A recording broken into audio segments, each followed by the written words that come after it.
ప్రతి సంవత్సరము బలహీన వర్గాలకు న్యాయం చేసినందుకు బలహీన వర్గాల ఆత్మగౌరవాన్ని పెంచడానికి ఫిబ్రవరి 4 తారీఖును సోషల్ జస్టిస్ డే కింద జరుపుకోవాలని నిర్ణయించిందే ఈ ప్రభుత్వం. మిత్రుడు పొన్నం ప్రభాకర్ గారు మంత్రి గారు ప్రవేశపెట్టిన తీర్మానం అధ్యక్ష. ఈ ప్రభుత్వం చిత్తశుద్ధిని, మీరు తప్పులు చేసిండ్రు, మీ తప్పులకు ప్రజలు శిక్ష విధించిండ్రు, ప్రజలు ఒక తీర్పు ఇచ్చిండ్రు, ప్రజలు ఇచ్చిన తీర్పు మేరకు ఈ ప్రజాప్రభుత్వం ఏర్పడ్డది. ఈ ప్రజాప్రభుత్వం ప్రజలకు ఇచ్చిన మాట ప్రకారం వాటిని అమలు చేస్తుంది. అమలు చేయడానికి మీరు సహకరించండి. ఒకవేళ మీరు సహకరించము, మీ బుద్ధే మారలేదంటే మళ్ళీ ప్రజలు మళ్ళొక తీర్పు ఇస్తారు. ఆ హోదా కూడా మిగలదు చివరికి.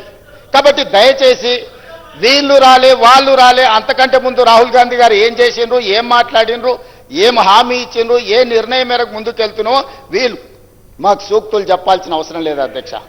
వాళ్ళ నాయకుని మొదట సభలో వచ్చి కూర్చోమనుండ్రు అధ్యక్ష. రాహుల్ గాంధీ వచ్చిండా లేదా, రాహుల్ గాంధీ ఆదేశం లేకుండా రేవంత్ రెడ్డి గారు ఇక్కడ ఈ నిర్ణయాలన్నీ చేస్తాడా అధ్యక్ష?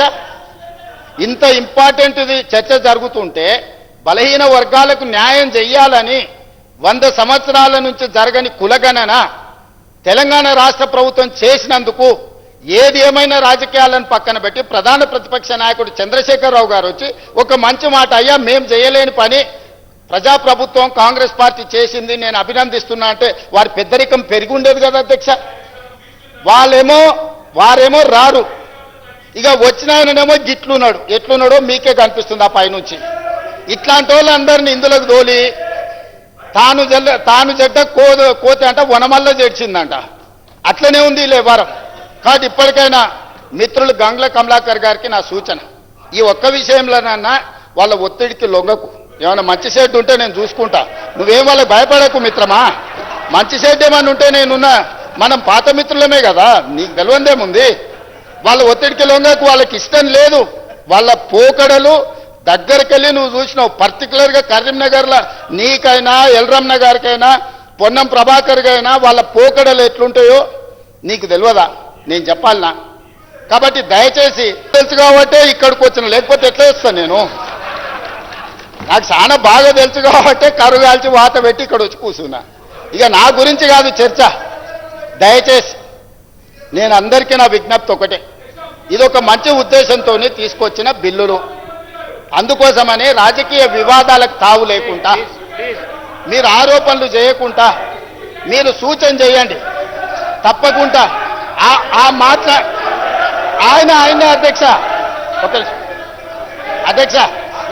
అధ్యక్ష ఆ వెనకాల గట్టిగా అరిసేట ఆయన కూడా ఆయనే అధ్యక్ష, ఆసోపతే. అందుకే ఆయనకి ఇష్టం లేదు, ఆయన కూడా అందుకే అట్లా అరుస్తున్నాడు అధ్యక్ష.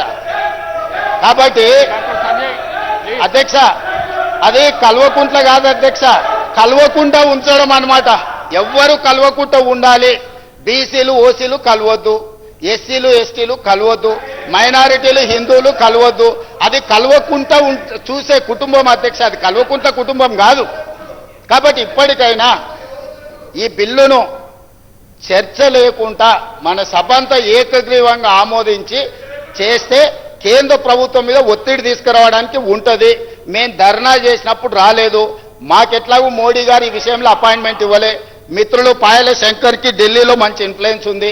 మోడీ గారు అపాయింట్మెంట్ ఇప్పిస్తే మనందరం కలిసి వెళ్ళి రాష్ట్రపతి గారి దగ్గర పెండింగ్ ఉన్న విద్యా ఉద్యోగ అవకాశాలకు సంబంధించిన బిల్లు, అదేవిధంగా రాజకీయ స్థానిక సంస్థలలో రాజకీయ రిజర్వేషన్ల బిల్లు, ఇప్పుడు చంద్రశేఖరరావు గారు 50% నియంత్రించుకుంటూ ఏదైతే తెచ్చిండో వారు తెచ్చిన బిల్లు వల్ల పంచాయతీరాజ్లో ఎస్సీ ఎస్టీల రిజర్వేషన్లు తీస్తే ఆల్మోస్ట్ 27% పోతాయి అధ్యక్ష.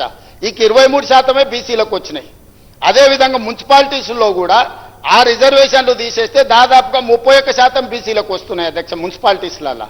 కాబట్టి ఈరోజు గుదిగ బండగా మారిందే 2018లో టీఆర్ఎస్ పార్టీ తీసుకొచ్చిన 50% పరిమితి చేసిన రిజర్వేషన్ల చట్టమే ఈరోజు గుదిబండగా మారింది స్థానిక సంస్థలలో.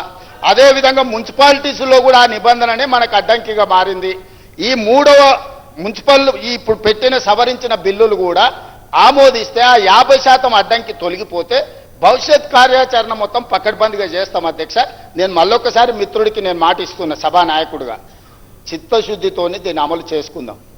దీన్ని చిలువలు పలువలు చేసి మిమ్మల్ని మీరే అవమానించుకోకండి ఒకరిని ఒకరు. ఎందుకు అని అంటే వాళ్ళు బాగానే ఉంటారు. గంగ్ల కమలాకరు పొన్నం ప్రభాకర్ను అవమానించిన, పొన్నం ప్రభాకర్ను గంగుల కమలాకర్ను అవమానించిన ఇది బలహీన వర్గాలకు సంబంధించిన ఆత్మగౌరవం అధ్యక్ష.